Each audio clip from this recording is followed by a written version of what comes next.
So the Cybertruck has over 1 million pre-orders. But can it compete with the Silverado and the F-150 Lightning pickup trucks? I'm Zach. And I'm Jesse. And you're watching In Depth. On Now You Know.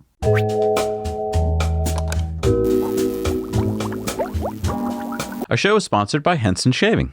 So as everyone on this channel knows, I've owned my Henson shaver the longest. But I've just realized that if I bought one of those like multi-blade razor kits that I used for so long during my life, that it would be about time again to go out and buy another, bunch of cartridges for my, multi-blade razor. But those aren't cheap. No, they're not. I've estimated that I'm saving $60-$70, which is That's the price of the shaver. Yeah, and it's only been a couple months. And Henson Shaving is giving away 100 free blades with every purchase if you use our code Now You Know. Link down below. So the last time we covered electric pickup trucks was back in May of 2021 when Ford unveiled the F-150 Lightning. At that time, the Silverado EV was expected, but had not been confirmed, and no one knew anything about it. Now that GM has unveiled the Chevy Silverado EV pickup truck at CES 2022, we have a lot more information about it. In fact, I think we have just about everything we need to know to pick a winner. Do Ford or Chevy, or both, have a Cybertruck killer? Now, back in May, I honestly thought that Chevy may not be able to keep up with Ford and Tesla, and Chevy might be the last to release their truck. Now with Cybertruck being delayed to 2023, it may actually turn out that Silverado beats Cybertruck to market, but who knows? So before we compare the stats head-to-head, let's give a run-through of what we know about the Chevy Silverado. It's going to be built at GM's $2.2 billion Factory Zero, which is north of Detroit. I think it's the same as the Hamtramck plant, but I think it's got a fancy sign out front now. They definitely worked a lot of money on that sign. The 2024 Silverado will start deliveries, according to GM, at the end of 2023. I just pre-ordered, so hopefully we'll be able to be one of the first YouTubers to take delivery so we can show everyone firsthand all of its features. Nicole Kratz, Chevy's chief engineer of their battery electric trucks division, walked everyone through the Silverado's design, which she said was from the ground up on GM's new Ultium battery platform. So from the Ultium platform up. To be clear. Let's be clear, Nicole. So it's important to note here that Chevy says they'll release the work truck, or the WT version, first at a starting price of $42,000. Then it'll be followed by the higher-end RST model in late 2023. So what do we know about Silverado? Silverado is going to be built on a 24-module Ultium battery pack, and GM claims Silverado will have 400 miles of range. Keep in mind with this range, this is GM claimed range. We have no EPA testing yet because I don't even think they have an actual mule truck yet. Should have DC fast charging of 350 kilowatts with an 800-volt battery architecture. It'll have a dual motor option. It should have a 24-inch wheel option with the RST package. The RST, again, the most expensive version, which will be coming out after the work truck, will have wide-open watts mode for 664 horsepower at 780 foot-pounds of torque, giving the truck a 0 to 60 time of under 4.5 seconds. Wow! Wide-open watts. So are they going to hire Owen Wilson to be their spokesperson? That's the big question. I would really like to see that. Wow! It's not how he says it. Wow. There's a lot more ow. Oh, the ow? Wow. No, it's not ow. It's wow. Wow. Supposed to have independent rear suspension, automatic adaptive air suspension for a plus and minus of 2 inches of up and down travel. It should have 4-wheel steering, so that's a big one. Rear wheels will steer, which is pretty cool. 10,000 pounds of towing. 1,300 pounds payload. An optional power bar, and that is not for drinks or coffee. That is for 10 AC outlets of up to 10.2 kilowatts. So 1 in the front, 1 in the cabin, and it looks like 8 in the back. Yeah, so this is for worksite and home powering, and you will need like a special cable to get all the power out of it, all the 10.2 kilowatts out of it. That's very similar numbers to what we saw with Ford for powering like your house. So that's going to be very interesting. It'll also have EV to EV charging, so you could charge up your buddy if your buddy ran out of charge. It'll have Super Cruise hands-free driver assistance with trailering. So, I mean, not only autonomy on the highways, but then trailering mode. I guess that's to help you to load your trailer up. Right. And they show off GM's new investment, the PureCraft, which is shown being towed by the Silverado. GM now owns 25% of PureCraft, which is an electric pontoon boat company. I think that's a big plus for dealers if they can be like, so you want a Chevy Silverado and a pontoon boat? I don't have any problem with that. If you're selling electric boats too, Yeah. Good, better for it. Let's move up to the e-trunk, or their word for their frunk. It's going to be lockable and weatherproof, and it looks like it's going to be fairly sizable. The truck will also have a 5'11" 11-inch bed with multi-flex midgate, which will allow you to fold down the midgate of the car, the kind of that back window, giving you about 9 feet length of bed. Yeah, I want to talk about more of this later. It's going to have a 40-60 second row split, so you'll have 4 different configurations on how to use that midgate, and it'll have an optional lockable tonneau cover. It'll be available with multi-flex tailgate with 6 foldable configurations. I think I've seen a bunch of Chevy ads on TV like this where steps, it's like it folds down, and then or you could have a step, or it could be a thing that holds stuff in, and that little lip at the end of the tailgate, if you fold down the tailgate but have this little lip, you get 10 feet 10 inches long, which is pretty cool. Yeah. Moving to the interior, we get a modular 7 gallons of center console storage. So that's not like, you're not going to fill it full of 7 gallons of milk. Aww. It's just for putting your crap into, right. To be It'll piled get filled up. with crap. It will be full There'll of be crap. nails in there and stuff like that. They have shortened the front overhang of the truck so that you get better visibility because you don't need to put an engine up there anymore. And that's what I think gives this truck kind of a weird look. We're used to seeing trucks that have to put a big freaking engine in there. So we're used to having this big nose on the truck. Now it's this stubbier nose thing. I think that maybe some truck buyers are going to balk at just the look of it. Doesn't look like a truck like the Ford F-150 Lightning. I think you should design around your needs and not, just to match. Form follows function. Exactly. Yeah. So I'm liking it. But this does allow you to have a spacious second row. Now, obviously, we haven't sat in it, but it looks very spacious from what we've seen. There's also a fixed glass roof, which I like. I don't think a lot of truck owners are going to like that. I think that they're used to. Listen, I've seen trucks on the road. You're driving down the road. You have that 1 2x4 sticking out. I don't know why. You didn't tie it down or anything. And it's just bouncing around. If you have a glass roof, you're going to have a pretty smushed glass roof by the time you get to wherever you're going that you needed to bring that 1 2x4. The RST version will greet the driver with a light animation when using your phone app. So it'll have hands-free start, a lot like a Tesla. Yeah, so they just stole Tesla's idea. Now, I don't know at what level you're going to be able to have the phone app unlock and start the car and have the hands-free start, because most of the stuff that we're talking about here is in relation to the RST, which is, of course, the highest level Silverado you can buy. Yeah, just a quick note here. A lot of manufacturers, they will jump between the lowest version when they want to talk about price and then the highest version when they want to talk about availability and options. So a lot of us consumers get confused because we're like, oh, that sounds awesome, but does that come on the cheap version? Right. And so then you go into the dealer, and the dealer goes, okay, so what kind of stuff do you want on there? And you go, oh, I want this, this, and this. And they go, okay, here's the bill. And you go, oh, okay, well, I guess I won't get the thing and that thing. So there's a 17-inch diagonal LCD infotainment screen. There's going to be an 11-inch driver instrument display and a 14-inch heads-up display. Who knows what that's going to cost?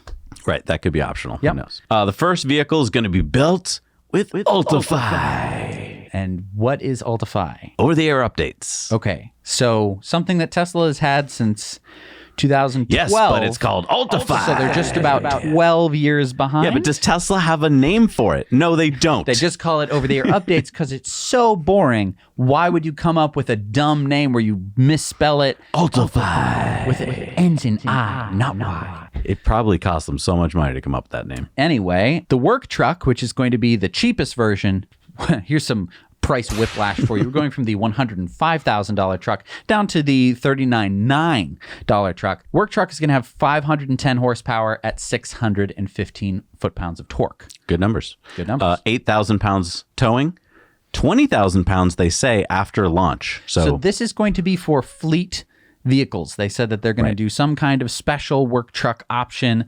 My guess is it's going to be for the rental company that they're working with. We'll get more into that later. All right, but there's these cool looking accessories for the work truck. I don't know if these will ever make it to market. I don't know why these are not available now, because people do work now. Stuff. Yeah. I mean, all sorts of foldy gadgets and Slidey outy things. And love it. Love it. Do it. Really like all of it.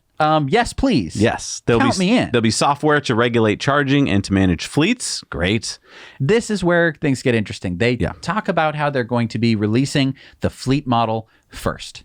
And then they talk about how it's going to enterprise rental car. Yeah, I think that they wanted to kind of show up Tesla with their Hertz deal. And so they're like, we got a deal of our own. Right. We got enterprise. Yeah, it'll be very interesting to see. And it looks like that might be one of your first ways to get into one of these is to rent it at enterprise. So before we jump in here, I simply want to say something here. We will not consider Rivian, Workhorse, Bollinger, Hummer EV, or Lordstown in this head-to-head. Now you might be asking, why? Why? Well, first of all, Rivian is not meant to be a fleet or a work truck. It has a starting price, $75,000, and that's luxury territory. The same goes for the Hummer EV. Then there's Workhorse, Lordstown, and Bollinger. Simply put, they're just not big players, so they will not be making the same number of trucks as Tesla, Chevy, or Ford. And honestly, a lot of those companies, they came up with trucks a while ago, and I kind of thought maybe they'd be first, but they're not. Right. So, yeah. You lost out. So let's start with price. All three have base models starting at roughly the same price, $39,900. And you'd think that this takes price out of the equation, but it doesn't, because while all three offer mid and top price variants, we don't know much about the specs in these different ranges. For example, the dual motor Cybertruck will start at $49,900 with 300 plus miles of range, 10,000 pounds of towing, 3,500 pounds of payload, and a 0 to 60 of less than 4.5 seconds, but we don't know anything else like torque or horsepower. Will it have rear wheel steering at this price point? How about the air compressor and the adaptive air suspension? Or even the optional solar tonneau cover. We just don't know yet. But the same goes for the mid-range variants of the Ford F-150 Lightning or the Chevy Silverado EV. We do not know anything about the mid-range options, how much they're going to cost, what ranges they're going to have, any of the specs whatsoever. And I'm sure they've done that on purpose. They kind of want to wait to see what their competition does to see where they have to fall. But we do know some stuff. The top-end Cybertruck starts at $69,900, has 500 plus miles of range, 14,000 pounds of towing, 3,500 pounds of payload, 0 to 60 in less than 2.9 seconds, and those stats compare as follows to the Silverado RST.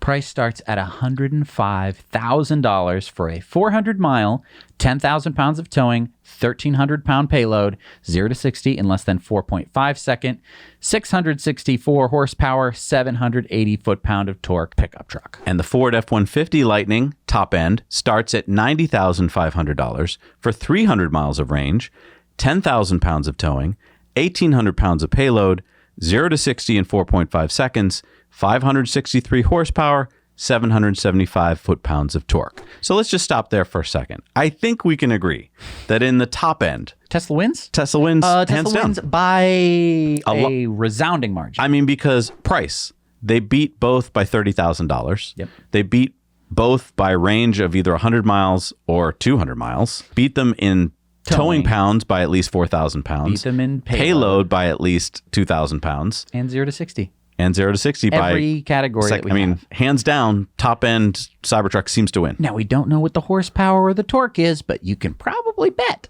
that it's a little bit higher. Yeah. Since their 0 to 60 time rushes the other two pickup trucks. But here's where I think most reviews fall short. Charging. Tesla will probably be offering at least what they have now, which is 250 kilowatts of Tesla supercharging. I wouldn't be surprised if this is boosted into the 350 or more territory by launch. Now, the Silverado technically wins. They offer 350 kilowatts of DC fast charging at 800 volts. Now, this is dicey territory for me, and here's why. Number one, you're relying on public charging infrastructure. Every time you hear from Ford and Chevy, they're like, and you can just plug it in at a public charger. They're simply put, not that many 350 kilowatt chargers out there. I know most of you haven't gone looking for them yet because you don't have a need to, but where do you find them? They're usually alone, so think broken, full, someone's plugged in already, or they're in the wrong place for you. Right. You can look at a map and it'll say, here's where all the 350 kilowatt chargers are. And you go, great, this map looks great. Once you get down on the ground, you see that there's one stall that has the 350 kilowatts. The rest have like 150. I'm talking about mostly Electrify America chargers. And these stalls don't work very often. It's a very common problem. I have been to one Electrify America charger and have it work. And here's the thing. Let's just give them 80% working, okay? And 80% of the time, no one's plugged in there. Sure. Is that good enough? I don't think so. No. I think if you need to, sir, I'm going to have the load of lumber there at 8 o'clock. Oh, sorry, I couldn't charge. It's got to be 100% or close to it. The other thing is EVs have mostly been a coastal thing. They've been California. They've been hoitsy-toitsy Boston, New York. Middle America has, sadly, fallen to the wayside when it comes to reliable charging networks, save for Tesla. But even Tesla is much more sparse. That's because fewer people bought EVs. And that's because I think they didn't offer too many pickup truck EVs. Now that we're creating a vehicle that is going to really fit well in Middle America, you really have to have good charging. And neither Ford nor Chevy has said a word about installing their own chargers or supplementing chargers anywhere. Right. Number 2, Chevy's using an 800-volt architecture, and that is, in my opinion, pushing current technology charging components on the truck to the limit. Think Porsche Taycan. They skimped $80 on their charger in their car, and they caused a whole lot of battery cell problems. They caused those battery cells to fuse out of the pack. Therefore, that reduces their range, and it causes a lot of problems downstream. Now, GM already got into trouble by not understanding battery architecture. Think Chevy Bolt. Now, think of the embarrassment, or worse, if the Silverado ends up having battery problems of its own. It may be a problem that GM would not even recover from. And this is probably why Enterprise Car Rental will be getting Silverados first. Yeah, I mean, it's GM's way of giving trucks to employees first. If, and there will be, problems, then Enterprise will encounter them first and hopefully spare GM from further public humiliation, as those problems can be dealt with at a corporate level, i.e., quietly. Now, I do think that there is one area where Silverado surprised us. They beat Ford's mileage by 100 miles, and they beat Ford's charging speed by 200 kilowatts. I don't know how much the average Ford buyer in this country is going to focus on this, but it is a big deal. Right. Especially like we were saying for Middle America, where chargers might be further spaced out and the average travel distance for most people is greater. So the more range and the faster charging speed you have, that's super important metrics for people who might be buying these vehicles. Yeah, I just don't think that the average American knows to ask this question yet. Right. But I hear what you're saying. Zach and Jesse, I mean, Tesla only had 150 kilowatts supercharging when they started, and they did fine. Well, okay, first of all, that's 10 years ago. But Tesla vehicles are way more efficient by nature. I mean, first of all, they're super efficient by design, but trucks, by their very nature, are carrying big loads. They're higher coefficients of drag because they're just not shaped like bullets. And their towing makes them way less efficient. So range and charging speeds are super important. Right, especially when we're talking about towing. I mean, we went on a fairly long towing excursion, and we were towing a very small load with our Model X, and the range really drops. Right. So the bigger the range you have to start with, the further you can go while you're towing something big, heavy, and blocky. I want to talk about one of Silverado's features that I kind of fell in love with and I was not expecting. I really thought Silverado was going to be a bare bones pickup truck. Like, here's a truck. When they showed the midgate, now this is something that we talked about as a wish list option for the Cybertruck. Now that had more to do with the fact that I thought that the Cybertruck was going to be a boat. And so I was like, how will I be able to get to the other side of my truck boat if I can't go through a hopeful midgate? I'd have to get out of my truck and go swimming to get to the back? Putting the truck boat aside for a second, Sure. A midgate is actually a really cool feature. It was introduced in a couple different models back in I think the late 80s, early 90s. Never really survived. I don't know if it's because it wasn't implemented well or advertised well, or maybe consumers just didn't end up wanting it. But seeing it like this, I can picture myself wanting it.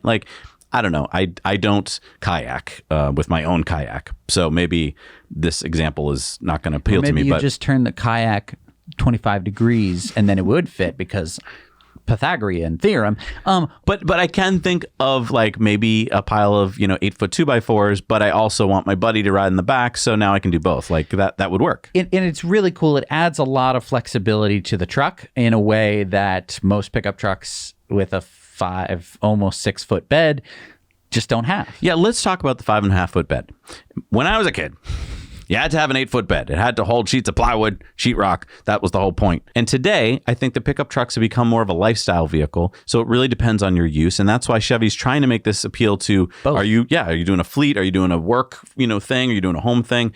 And honestly, yeah, I mean, this could become a family vehicle where, yes, you use it Monday through Friday on the work site, putting in sheets of sheetrock because with the midgate folded down. Right, that'll fit. Or on the weekends, go kayaking and carry your whole family in it because it seats 5. I mean, the midgate is very cool. And then also having that little flip up lip at the back. I've never used that, so I can't like be like, well, that will definitely hold things in the back of my bed. That's why we signed up to get it, because honestly, I want to show you whether this is actual useful stuff or whether it's just marketing gimmickry. Or if it's such a pain, it's like, oh, the mid-gate. Yeah, I'd put that down if I really wanted to spend an afternoon. Or is it quiet enough? Like, I mean, you're blocking out sounds and water from the car. Does it leak? Like, we need to know these things. Right. Now, when we saw the Ford F-150 Lightning Frunk, or front trunk, I thought it looked great. I mean, I really love seeing tools in it. It excited me. I'm like, yes. I mean, I love the fact that the grill lifts up, so you got this nice, easy to get at floor. It's like a tailgate. Perfect, right? And it looks like you can do the same in the Silverado, so I'm like, yes. In fact, we saw optional tool chests and storage chests, so that's great. I also love the fact that there's outlets in the Frunks now, so the Ford and the Chevy. And I'm hopeful that Tesla will follow suit. Yeah, I mean, I'm worried that the Cybertruck is not going to have this same kind of frunk where the lid lifts the grill out of the way. Right. And you end up with like a tub. Yeah, I don't know if the Cybertruck by its own design could do this, because if you look at it closely, it looks like that piece of steel will lift up and it will be a tub. And that's kind of a point lost for the Cybertruck, because I want you to picture this for a second. Trucks are up high, right? And you're going to be standing there, not like in a sedan where you're looking down into the frunk, but you're going to be like almost peering over this thing. And then if you have some tools to get out, you're like, ugh. Right. And then you start running into the lid. So much easier to pull towards you, lift, and be on your way. Or to even work. I mean, if we're talking work here, like that's a perfect work height. It could be, but obviously not if you have the grill. It's just a piece of metal in the way. So I mean, this could be point Ford Chevy. Let's talk about beds. I am now most excited about the Silverado bed.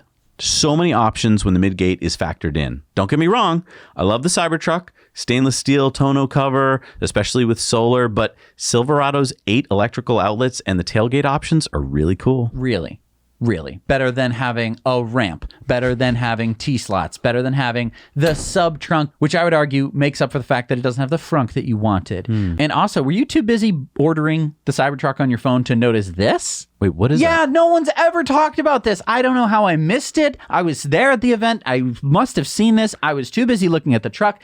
Apparently, there's going to be, I don't know what you call it. Cyber flaps? That's so cool. That is cool. I don't know why I think it's so cool. It's so sci-fi and I think you're retro, right. I think that's the moment I was ordering on my phone. Right. I mean, this is definitely where I'd want like a bunch of zitzing circuits, because it looks like R2D2 should be fixing it. I mean, that is so X-Wing to me. All right, that is really cool. And what I'm saying is that's storage. We haven't even talked about that. No, you're right. You're right. Also, is the Silverado bed better than an air compressor for your air tools? Is it better than the rear tilt for loading? Okay. Cybertruck has a lot of cool features, and I think we're seeing that again.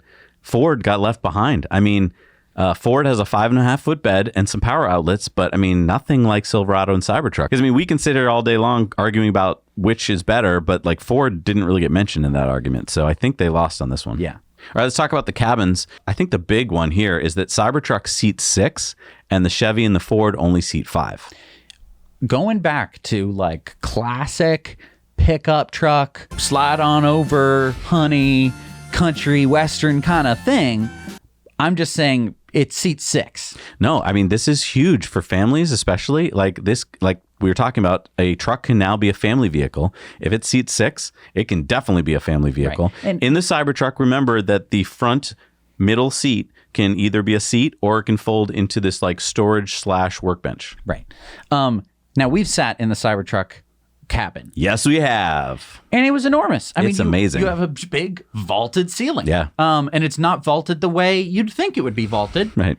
It's kind of wild. Yeah. Both the Silverado and the Cybertruck have fixed glass roofs. And I got to say, from the pictures I've seen of Silverado and from sitting in the Cybertruck, I never thought about a fixed glass roof in a pickup truck, but it's pretty awesome. I will say that the Cybertruck, it works because this is supposed to be like bulletproof glass. I mean, it wasn't at the unveiling. Oh my God. But it was supposedly already cracked and broken beforehand because Franz swung the sledgehammer too hard and may have cracked it. I don't know if people are going to be strapping ladders to the roof. Oh, they will. They will. That's the question for me. If I do want to put a ladder on my Silverado. Accessories, dude. There's going to be like accessory pad thing you put on the roof, maybe. But couldn't you have just made it metal? Wouldn't that have just been cheaper? It's so nice to have a glass roof. No. This isn't the 70s and anymore. Maybe that's just on the RTS. Again, Chevy's being super unclear because they want to show everything cool about the RTS. RST? What does that even mean? What does that stand for? Real sucky truck? That's not so good. What I'm saying is maybe the work truck will have a metal roof. It should, because I remember one day, 1980, we're throwing stuff out the window of like third floor, doing some demolition. And I don't think I threw this, but we threw a door out into the back of the truck. And one of the hinges hit the top cab of the car. And, well, long story short, we always had just like black tar to fill that hole. Can't really do that with glass. No, you can't do it with glass. So honestly, both Ford and Chevy interiors don't do much for me. So the sixth seat for me is the winner. I think Cybertruck is winner in this category. And I mean, if we're talking about cabin, the screen, you know that the Cybertruck's going to have Netflix. Yeah. You know that it's going to have games of some kind. You know that it's going to have YouTube. I mean, look, it's great that Ford and Chevy are trying to keep up and they both have some screens and stuff. Screens. But if you don't have Netflix, what's the point of having a screen? I mean, they came out with an app for the phone. Yeah. I've never, ever watched Netflix on my phone. I've watched YouTube a bunch, but never Netflix. So that but it should still tell you something. You should have Netflix on the center screen. I know. And this really shows that Ford and Chevy are not thinking about these as computers on wheels. No. They're just like, what can we do to make sure that we look like we have a computer in the car? They're 2 steps behind. Yeah. Let's talk about availability. So the Ford F-150 Lightning should start seeing deliveries this month. We have a reservation, but it wasn't a day one reservation, so it may be a while before we get ours. But this should make Ford first to market, and I think that's a pretty big deal. Yes. Cybertruck is now supposed to come out late 2022. That's this year. That was from 2021 Q3 earnings call. So we don't know if this is accurate or not. Realistically, we might get our Cybertruck this year because we're like number 20 in line. But most people will not see their truck until 2023 or later. Yep. Silverado should appear late 2023, they say. Again, that remains to be seen. Yeah. I kind of have my doubts. That's a lot of work to get done in a short amount of time, but we're just going to go with what they say. So Ford gets a point here for the first delivery date, but honestly, I think Tesla will win for availability because I believe Tesla will be able to reach volume production way faster. I could be wrong. I mean, this is, after all, a stainless steel origami exoskeleton and probably a new 4680 battery pack, so who knows? But for now, point goes to Ford. All right, next category is America. This is the American-made category. All 3 trucks will be made in America, so no win there. But well, let's think about this in a couple different ways. One is, will the Tesla battery pack be made in Texas? Yes. Probably. Where will the batteries for the Silverado and the Ford be made? Probably South Korea. Well, here's the thing. Both Ford and Chevy claim they're going to have battery factories. I don't know if they're talking about cell production or if they're talking about battery pack production. So I don't know if they're getting their cells from Asia and then putting them into packs, or if they're actually going to make them there. Because that, to me, is more assembled in America. Right. The cells would have been made in China or South Korea. So if we're talking about America, then, I mean, yeah, but their salespeople are just going to be like, it's made in America. Right. I mean, there's still a chance that the cells for Teslas could be made by Panasonic, but it's a good chance that it's going to be made in the U.S. I think it's going to be made at Gigafactory. So, but that has nothing to do with the Build Back Better bill, which, if it passes with the EV tax credit, and if that bill stays the way that it was written, which of course no one has read because it's 2,300 pages long, but at least we know that the EV credit portion would have a $4,500 bonus credit that Chevy and Ford would get because they are union-made EV pickup trucks. Right. And that's a big advantage if that all those things come true, which maybe they won't, but that's $4,500 cheaper for those 2 trucks, and that could make a huge difference. But when we're seeing the top of the line Cybertruck selling for like $30,000 less than the Silverado, and you're also going to be getting about $7,500 off the price of the truck anyway, just because you bought an American-made EV, it's looking still pretty good for Cybertruck. I want to introduce a new category. This is a category that up until now wasn't a category. I don't know what to call it. I mean, bulletproofedness, rust-proofedness, bad acidness. It's stainless steel. We're talking stainless steel exoskeleton here, folks. Look, the Cybertruck is simply in a different class. I mean, if Tesla can pull off cold-rolled stainless steel exoskeleton, I think they are hands down the winner. And that is why, frankly, they've had 1.3 million pre-orders. And Ford, for example, has only had 200,000 orders. Well, they stopped taking reservations after the 200,000th order because they probably won't be able to make that many. But that's beside the point, Zach. But that's a marketing trick. That's what we were going to lose, so we stopped counting. I mean, I think it's caught the imagination of most people. I think that this design, if Tesla can pull it off, is just amazing. Because for work trucks, would you like a truck that will get dented and beat up?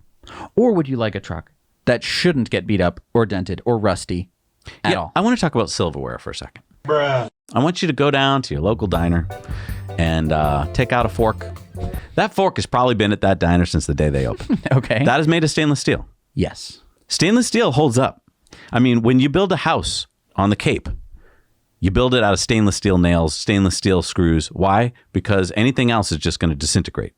Stainless steel is an amazing material.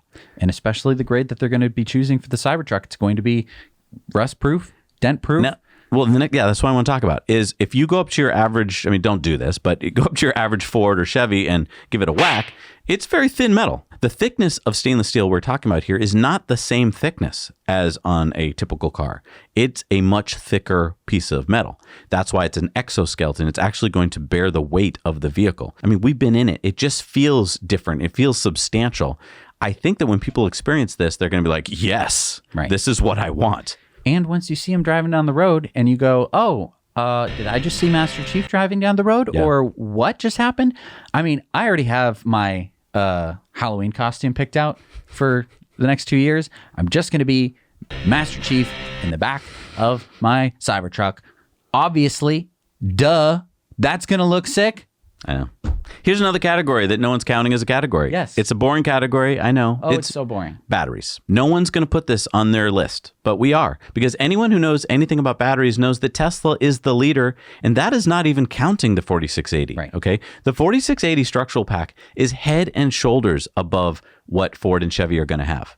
So, range, charging speed, and longevity, Tesla is going to win. Right. I mean, look, we haven't seen the Ultium battery. It might be Ultium. I don't have much faith in the company that sold. Maybe it'll be Ultify. 100,000 bolts that are at the risk of fire, right? Just because they messed up something. Like, I'm sorry, I just don't trust that company to tell me that their batteries are superior. Yeah, I mean, no one really talks about this, but Tesla has over 10 years of experience in batteries ahead of these guys. So, I mean, they already have a lot of institutional knowledge about what works and what doesn't, and that has gone into their iterations. So, into the 4680, all the stuff they've learned. Why is the 4680 structural pack such a big deal? Well, one reason why is it can be built differently, and we're not even talking about that. Ford and GM can't build stuff with a gigapress. Why? Because they don't own them, they don't have the and technology. they don't know how to do it. So, I mean, this is like a huge story that the press doesn't talk about. Exactly. Let's talk about four-wheel steering. So, the Cybertruck and the Silverado both will have four-wheel steering options. So that means that's a point that Ford's going to lose on because, I mean, they just don't offer it. Look, this is a big deal. For certain uses like trailering, I mean, you're going to be able to, first of all, just not trailering. Just turn radius. It's a big deal. But like with trailering, I think this becomes a huge deal. I don't think it's in the consciousness of most people because it's not really available. I mean, I know there was a model. I think GM had a model once that had it. But like for the most part, we don't know about it. So once it's out in the real world and people start to see it and how to use it, I think people are going to want it. Exactly. I mean, let's talk about trailering for a second. Normally, you have to back it up and you have to line everything up just so. With rear wheel steering, you can actually turn the rear wheels, which means that you could steer your car like a regular car, except now going backwards. And with the camera, you could just be like, and I'm lined up. Right. I mean, point Chevy, point Tesla. Yeah. Let's go to trailering for a second, because in addition to rear wheel steering, having cameras to help with trailering is huge. And I mean, all three have mentioned that they'll have some form of trailer assist. I think this could become a game changer for anyone using the truck for regular towing. Now, look, there's a lot of people who aren't going to tow with this ever. That's fine. But there are a lot of people who will. And things like adaptive air suspension are super important. We learned that firsthand with Sparky when we were trailering. Because you can put the car down low, slide under, and then come up. It's so nice. You know nice. how nice that is? It's so nice. You don't even know how nice that is. You can just do that. That is one little point. But any amount of assist, because the other day I saw someone trying to back a trailer into their driveway and they were blocking the road. Oh, right. Yep. And It's I stressful. eventually had to just turn around and go another way because they got stuck because they had no idea what they were doing. Right. It's the least intuitive thing you've probably ever done besides maybe riding a unicycle. Yeah, we did some videos on this to help you guys. If you're ever going to pull a trailer, check out our videos because it really is helpful to have that rear camera. But the other point here is range. I mean, range is ultra important, and Tesla has the biggest range. So, I mean, that's a win right there. But if the Cybertruck can autonomously hitch and unhitch, and I want to talk about this. Look, I know that most people don't believe in autonomy. Right. Which is... We're going to get to that in a second. Difficult conversation, but... Oh my God, is this going to be, mark my words, huge? I mean, normally, first of all, it takes two people to do any kind of trailering, right? You need the driver, and then you need the person standing there at the hitch. They both need strong lungs. Stop! Go left! No, the other One left! inch! 1 inch! Right. Stop! No, go back to where you were. Right. It's a pain. Right. Because you don't get the control that you want. Especially with gas pickup trucks, it's even worse because you have to and then slam on the brakes. Electric is really nice. We've noticed this using Sparky for trailering. It's so quiet and so easy. But then let's just say you've got a boat or a motorhome, or you're older like me. Moving big things around becomes harder and harder. With a truck that you could be like, bleep, bloop, bloop, this is where I want you to pick up the thing and drop it off. Now, you might be looking at me like I have three heads right now. Yeah. I get it. But someday, mark my words, come back to this, mark this spot. Trucks will be able to do this, I bet, within the decade. Here's just a couple things that you could do. You could say, I want to back the trailer into this spot. You could then drive your Cybertruck without the trailer into that spot, say, this is the spot where I want it to be, and then it'll say, okay, I'm slowly creeping forward and finding my way to the trailer. It could have mapped that spot and then tried to back the trailer into it. That's just a simple thing. Yep. That's not that hard. That's something that it does right now with parking a regular Tesla. Yep. Most Teslas can do that. Obviously, it's more complicated with a trailer. You'd have to know the dimensions of the trailer, but that's just simple. It's real easy for computers. Really easy. All right, so let's talk about payload. This is why you buy a truck in the first place. You're going to fill up the bed with stuff. Cybertruck wins hands down. 3,500 pounds. That's bigger than the other two. So, okay. I mean, I don't know why the other two didn't try harder. Then it comes down to towing capacity as well. Cybertruck seems to win with the 14,000 pounds, although Chevy said that there's going to be a 20,000 pound towing option after the initial work truck availability. I mean, this seems a little marketing to me because it's that's a huge leap from your 10,000 to your 20,000. Is it going to be 20,000 asterisk? Yes. Don't go uphill? Yes, it's asterisk. It's going to be... Because you take almost any electric vehicle and you can tow almost anything on flat ground. Right. So I'm not too impressed with that. Right. But I mean, 14,000 pound Cybertruck where they say this is what it's going to be, I believe that. Yeah. Especially when it can do the 0 to 60 in 2.5 seconds. And 14,000 pounds is a really good number. You can tow a lot. All right, let's talk about autopilot. All three trucks are going to come with some form of driver assist, but let's be real here, okay? Only one company is going to have autonomy first, and that company is Chevy. What if you listen to all the experts? That's all they want to talk about is how Chevy definitely has their pilot, their whatever Palm Pilot system, Super Cruise, super duper dues. Look, it's going to be Tesla. So again, if you believe that autonomy is coming, and you should, then Tesla is the only real choice in this category. I'm going to be proven right. I know it. And we're beyond autopilot at that point. Full autonomy. Yeah. I'll send the lumber to you. Yeah. It'll drop it off, and then I'll have my truck back. In the meanwhile, I'll be putting in this sink. Now, again, I know you guys are looking at us like we're crazy, and you're like, what are you talking about, autonomy? I just tuned in here to find out about the payloads.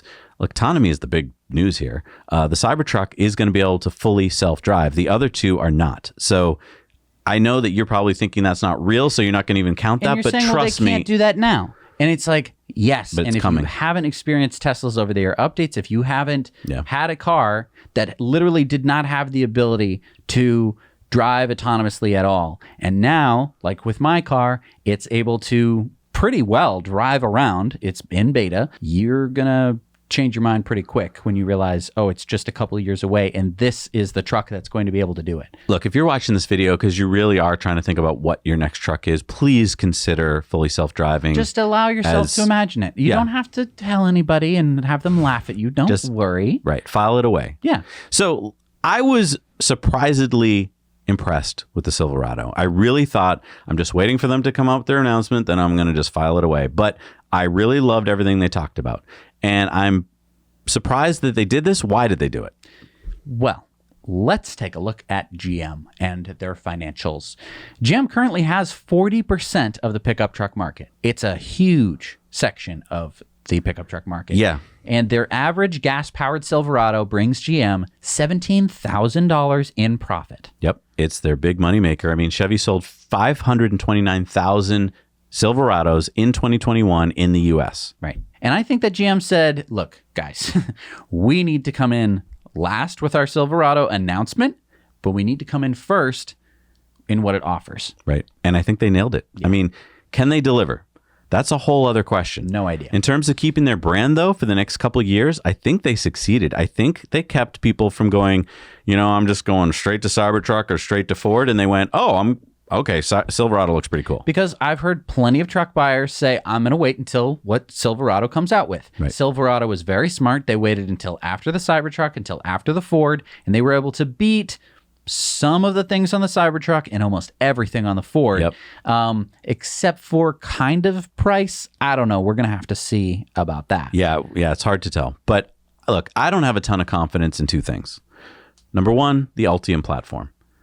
You can market it all you want. You can get Malcolm Gladwell to stand on it all you want. You can get Morgan Freeman for all I care. I'm not going to be impressed until I see a lot of Ultium batteries on the road and we see how they charge and how they discharge and how they sit there and how they last. It's going to take me maybe 5-7 years before I care to even know. Right. And then number two, their ability to produce at scale. I mean, I think they're going to produce about 50,000 Silverados a year. Once they ramp up. Right. I mean, exactly. And I think Ford will have the same problem. I mean, they say now that they're aiming for 80,000 a year in 2024. For their F-150 Lightnings. Right. Here's the problem. I think Tesla is going to decimate them. If Giga Texas can turn out, let's say, 100,000 Cybertrucks in 2023 and 500,000 in 2024, then I think it's game over. I think Ford and GM will begin to implode. Even if they're doing half of that, they're going to begin to implode because Ford and GM are built very heavily. Oh, we better have pickup trucks. That's where all the money is. Right. And once you start to take even a small amount of that away, they begin to implode. Right, because this is their bread and butter. I mean, they really have very little else to fall back on. But I know what you're saying. You're saying, wait, I tuned in because the thumbnail said Cybertruck killers. Well, I mean, nothing is for certain here. Right. I mean, if Chevy, first of all, delivers on what it is now unveiled, and number two, can ramp up production to about, let's say, 200,000 in 2024 and 500,000 in 2025, and number three, they offer appealing mid-priced options, they may survive for another day. And that is a lot more than a few days ago I was going to say about GM. Mm-hmm. So that's pretty amazing news. But all three of those things have to happen. And I mean, Ford is still honestly looking pretty shaky because I was actually very positive on the F-150 Lightning when it first came out. And I was like, it's going to be Lightning and Cybertruck. Mm-hmm. But I think now Silverado to me is like the winner. A lot of it comes down to range. I'll be perfectly honest. But again, it comes down to the mid-price options. They've been telling us about the top of the line truck. $105,000 is not exactly what middle America is going to be buying in terms of truck. And so if that's the 400-mile version and then it drops precipitously from there, right? Because we don't know what the base model is going to get. We know that it could have a 400-mile range option, but we don't know what that's going to cost. Yeah. GM is going to have to thread this needle perfectly. They're going to have to achieve 100% on everything they do from here on out. So it's great that they've come out with a better design now, and I'm really excited for them. But it's not like, we won! Right. You're going to have to keep working hard every single day because you've got the competition. And let's look, end of the day, that's the word, competition. It's awesome to me that we actually have some decent competition here for pickup trucks. Look, I know we didn't talk about Rivian, we didn't talk about Bollinger, we didn't talk about Workhorse and all those. I really don't think those other companies kind of enter this discussion. I think the three we've been talking about, the Silverado, the Lightning, and the Cybertruck, are the only three that really matter to this discussion. Are there luxury pickup truck buyers? Yes. We're going to have an R1T. We're going to show it to you. But for the most part, these are the ones that are going to make the difference. And these are the ones that are going to determine whether GM and Ford live to fight another day. I think coming out of this battle, one of them, if not two of them, are gone. My first choice now for being gone is Ford.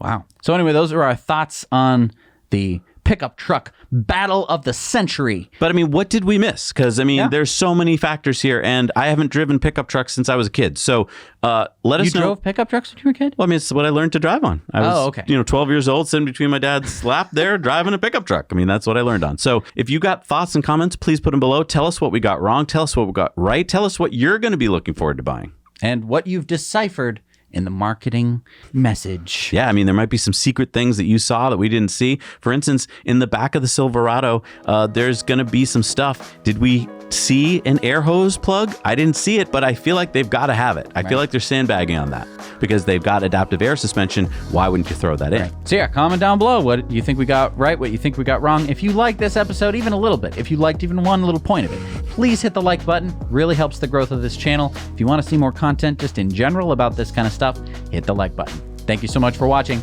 Now you know.